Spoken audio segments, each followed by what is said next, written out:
Hormuz ഉപരോധം അവസാനിപ്പിക്കണമെന്ന് Iran ആവശ്യപ്പെട്ടതായി US പ്രസിഡന്റ് ഡൊണാൾഡ് ട്രംപ്. തങ്ങൾ തകർച്ചയുടെ വക്കിലാണെന്ന് ഇറാൻ അറിയിച്ചുവെന്ന് സമൂഹ മാധ്യമത്തിലെ പോസ്റ്റിലൂടെ ട്രംപ് അവകാശപ്പെടുന്നത്. കൂടുതൽ വിവരങ്ങളുമായി ഐസൺ ജോസ് ചേരുന്നു. ഐസൺ, ഹോർമുസ് ഉപരോധം അവസാനിപ്പിക്കണമെന്ന് ഇറാൻ ആവശ്യപ്പെട്ടു എന്ന് US പ്രസിഡന്റ് വെളിപ്പെടുത്തുന്നു. കൂടുതൽ വിവരങ്ങൾ. തീർച്ചയായും ഈ ഹോർമൂസിലെ തടസ്സങ്ങൾ, അതായത് ഹോർമൂസ് സ്ട്രേറ്റിലെ ഉപരോധം ഒഴിവാക്കണമെന്ന് അഭ്യർത്ഥിച്ചു ഇറാൻ എന്നൊരു സമൂഹ മാധ്യമ പോസ്റ്റാണ് ഇപ്പോൾ ട്രംപ് നൽകിയിരിക്കുന്നത്. അല്പസമയം മുമ്പാണ് ഈ പോസ്റ്റ് അദ്ദേഹം പങ്കുവയ്ക്കുകയും ചെയ്തത്.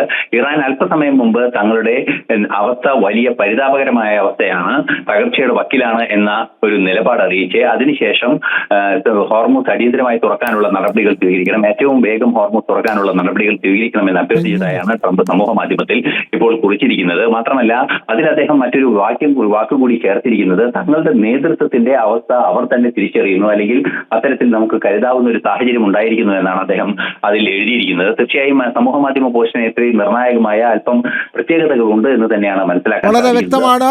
ഹോർമൂസ് കടലിടുക്കിലെ നിയന്ത്രണം അവസാനിപ്പിക്കണം എന്നുള്ള ആവശ്യം ഇറാൻ മുന്നോട്ട് വെക്കുന്നു എന്നുള്ള വിവരങ്ങളാണ് US പ്രസിഡന്റ് മുന്നോട്ട് വെക്കുന്നത്. വിവരങ്ങൾ നൽകുകയായിരുന്നു ഐസൺ ജോസ്.